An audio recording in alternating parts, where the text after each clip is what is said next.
Alhamdulillah, asyhadu an la ilaha illallah wahdahu la syarikalah wa asyhadu anna Muhammadan abduhu wa rasuluhu alladzi la nabiyya wa la rasula ba'dah amma ba'du.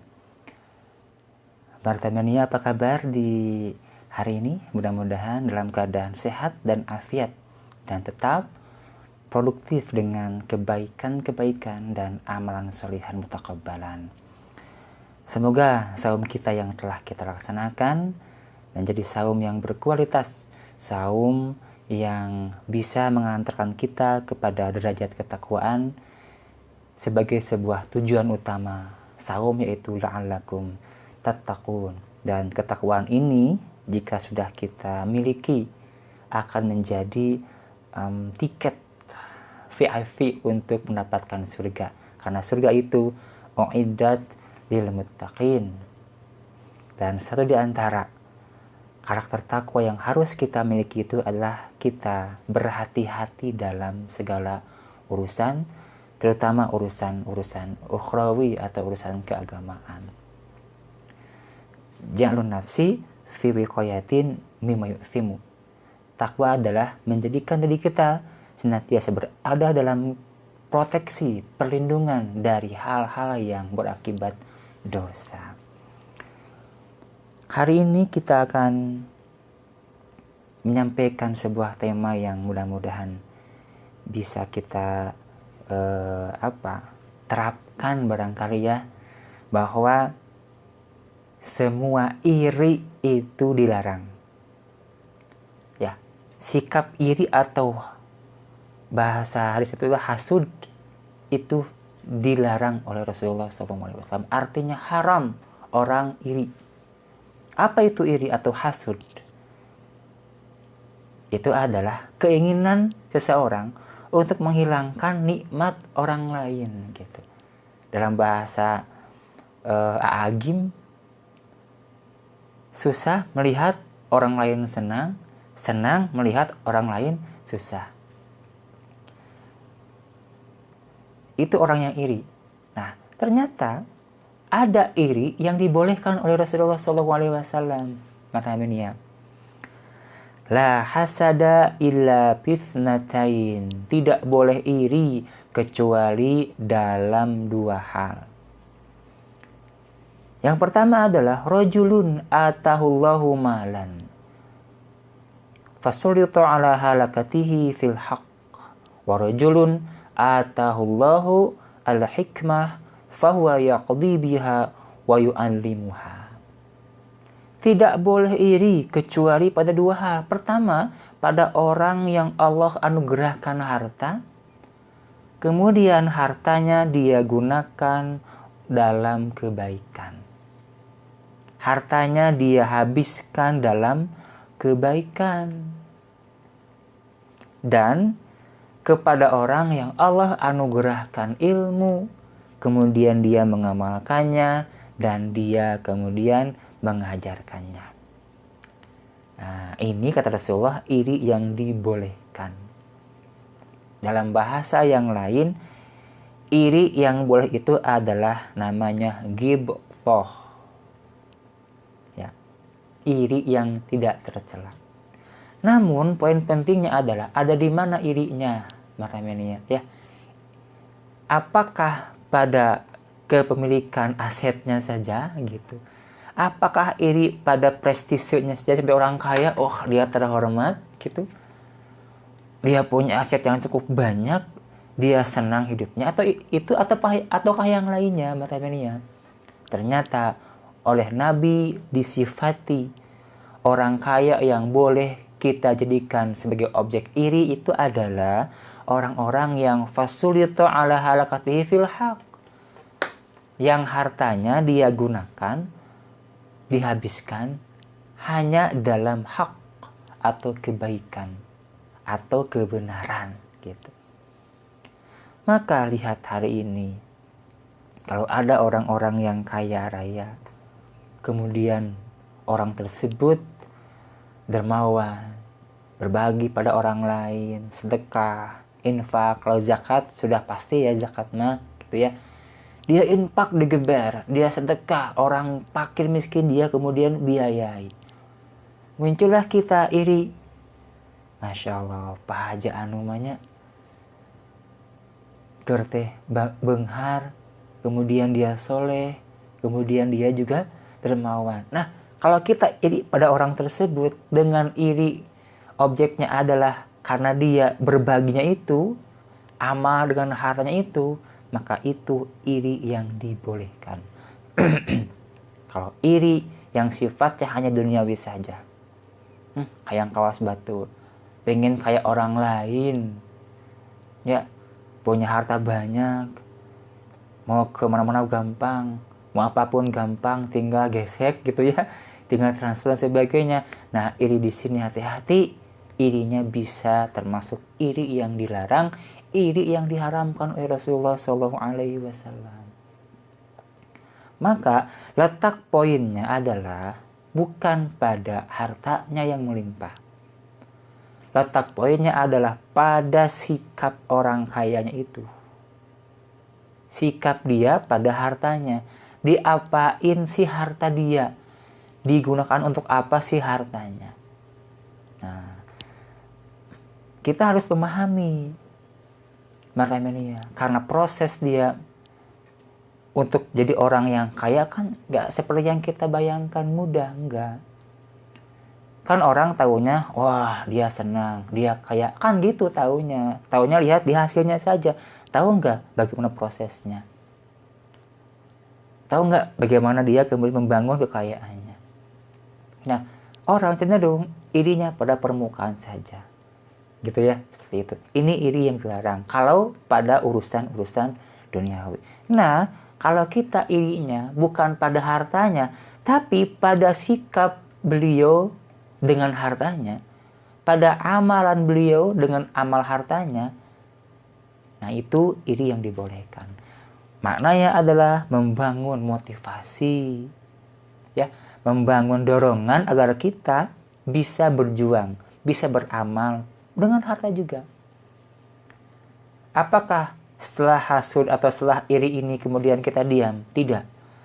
Orang yang iri pada amaliyahnya dengan hartanya itu, dia akan tergerak untuk minimal menduplikasi orang tersebut. Bagaimana caranya? Dimulai dari hal yang kita bisa. Dari hal yang kecil dulu dan dari sekarang. Bagaimana? Oke, kalau Pak Haji misalnya tadi, kemudian dia infak untuk pembangunan masjid, madrasah, sekolah misalnya. Kalau Pak Haji kemudian sedekah buat orang fakir, maka orang tersebut pun coba duplikasi sikap itu dengan finansial seadanya, martamenia, gitu ya. Artinya kalau kita ingin meniru, tirulah sekarang juga dengan apa yang kita bisa, apa yang kita mampu. Oke lah misalnya, kalau beliau itu sedekahnya terhadap 100 orang, bahkan 1000 orang dia sedekahi, maka orang yang ini yang ingin menirunya, oke cukuplah misal, karena sanggupnya cuma 2 orang, ya nggak apa-apa 2 orang kita bagi gitu. 2 orang yang fakir sedekahi, meskipun nggak besar sedekahi, itu menduplikasi apa yang dilakukan oleh Pak Haji tadi, dan itu merupakan sikap mental orang yang kaya. Karena orang yang kaya, perspektif agama adalah orang yang mampu melepaskan apa yang dia miliki dan apa yang dia sukai untuk orang lain yang sangat membutuhkan. Laisal birra an tuwallu lan tanalul birra hatta tunfiku mimma tuhibbun. Kalian tidak akan sampai pada kebaikan yang paripurna sehingga kalian menginfakkan mimma tuhibbun, sebagian, ingat ya, sebagian dari yang masih disukai, yang masih disenangi. Ini latihannya, marahnya. Coba praktekkan ya. Coba dipraktekkan. Duplikasi apa yang beliau kemudian lakukan. Gak apa-apa ya, gak apa-apa coba. 2 orang fakir miskin kita infaki, gak apa-apa. Walaupun hanya sebungkus nasi bungkus, gak apa-apa. Ya gak apa-apa. Itu latihan mentalitas orang kaya. Orang kaya muslim, orang kaya soleh. Karena ternyata tidak semua orang kaya kemudian soleh ya, maraminia ya. Justru kata Rasulullah, sebaik-baik harta ada di tangan orang kaya, tetapi yang soleh. Ni'mal malu solih, ma'ar rajul solih. Harta yang paling nikmat, harta yang paling baik itu harta yang berada di tangan orang-orang yang soleh. Sekali lagi, prinsipnya adalah iri di sini. Pertama, bukan iri pada harta benda maliyahnya atau materialistiknya, tetapi iri di sini adalah iri pada amaliyah dia dengan hartanya. Kemudian yang ketiga, iri di sini iri yang bisa membangun motivasi, dorongan untuk menduplikasi apa yang telah dilakukan oleh orang kaya tersebut. Dari apa yang kita bisa, dengan apa yang kita mampu, dan dari sekarang. Itu konsekuensinya ghibthah atau iri yang dibolehkan. Yang kedua adalah iri kepada orang yang Allah berikan ilmu. Pertama, dia mengamalkan ilmunya. Kedua, dia mengajarkan ilmunya. Ilmu apa? Ilmu yang berfaedah buat manusia. Ilmu yang bermanfaat untuk sesama manusia, terutama ilmu agama tentunya. Karena ilmu agama faidahnya itu bukan hanya urusan akhirat, tapi dunia pun bisa ada faidahnya. 2, jadi irinya bukan karena kehormatannya, oh dia jadi orang yang pintar, dia ulama. Bukan kita irinya pada sesuatu kehormatannya, dihormati orang lain atau disanjung orang lain, enggak ya. Kontennya bukan itu. Kontennya adalah pada sikap dia dengan ilmunya. Karena ada 2 tipe orang dengan ilmunya yang buruk. Pertama, Al-Fatihah mengatakan ya, pertama ada orang yang al-maghdub, ghairil maghdubi. Dia adalah orang yang punya ilmu, tetapi ilmunya tidak diamalkan. Oke lah, dia mengajarkan ilmunya pada orang lain, tapi dia tak mengamalkan. Itu maghdub, orang yang dimurkai oleh Allah Subhanahu wa ta'ala. Dan ini orang yang diancam dalam Quran surat As-Saff ayat 2 dan 3. A'udzu billahi minasy syaithanir rajim. Ya ayyuhalladzina amanu lima taquluna ma la taf'alun. Kabura maqatan indallahi an taqulu ma la taf'alun. Wahai orang-orang beriman, kenapa kalian mengatakan sesuatu yang tidak kalian lakukan, yang tidak kalian amalkan? Sangat besar kebencian Allah jika kalian mengatakan apa yang tidak kalian lakukan, apa yang tidak kalian amalkan. Orang yang punya ilmu, dia mengajarkan pada orang lain, tapi dia tidak melakukannya, tidak mengamalkannya. Itu maghdub, orang yang dimurkai oleh Allah Subhanahu wa ta'ala. Itu orang yang bagaikan lilin. Dia menelangi orang lain, tapi dirinya hancur lebur. Yang kedua adalah sikap mengajarkan ilmu. Jadi irinya pada proses mengajarnya itu. Kenapa diiri pada orang yang mengajarkan ilmu? Ternyata ada banyak fadilah orang mengajarkan ilmu. Maknanya di antaranya adalah mandalla ala khairin falahu mithlu ajri fa'ilihi. Siapa orang yang mengarahkan, orang yang mengajarkan sebuah ilmu, sebuah kebaikan, sebuah amal soleh, maka dia akan mendapatkan pahala seperti orang tersebut mengamalkannya. Keren ya? Ada multi level mengajarkan gitu ya. Ada multi level mendidik. Kalau kita mengajar anak kita sholat, misalnya anak kita ada 5 orang nih, sholat nih anak kita sudah mahir sholatnya seperti yang kita ajarkan. Kemudian anak kita yang 5 ini sholat, dan tentunya anak kita ini akan dapat pahala. Maka si pahala yang 5 orang ini akan bisa kita rasakan, akan kita dapatkan ya, tanpa mengurangi pahala 5 orang ini. Katakanlah kalau kita kalkulasi dengan 5 orang ini dengan 10 pahala yang Rasulullah sampaikan dalam hadis dan juga Allah sampaikan dalam Al-Quran ya, ada ya, man jaa bil hasanati falahu asyru amsalihha. Siapa orang yang mengerjakan sebuah kebaikan, maka baginya 10 kebaikan. Katakanlah yang 5 ini dapat 10, 10, 10, 50.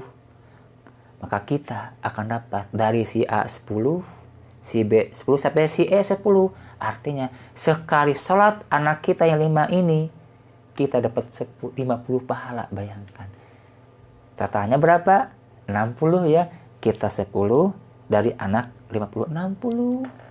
Kan ini luar biasa. Orang tua mengajarkan anak didik, anak untuk sholat, kita dapat pahala nanti kalau anak kita mengamalkannya. Kan keren. Maka beruntunglah kita mempunyai anak yang soleh. Karena pada akhirat nanti anak yang soleh mengangkat derajat orang tuanya di surga. Itu ya, intinya adalah bukan pada ilmunya, tapi pada sikap orang tersebut pada ilmunya. Pertama, mengamalkan ilmunya. Kedua, mengajarkan ilmunya. Itu materinya yang saya sampaikan, mudah-mudahan bermanfaat. Intinya, kalau kita mau iri, irilah yang dibolehkan. Irilah pada sikap, bukan pada bentuk atau jenis hartanya atau jenis ilmunya. Semoga bermanfaat dan mudah-mudahan saum kita hari ini dan selanjutnya tetap saum yang penuh dengan giroh, dengan semangat, full power gitu ya, nggak leha-leha, dan saum kita tentunya saum yang makbul dan mabrur. Terima kasih. Assalamualaikum warahmatullahi wabarakatuh. Tetap semangat.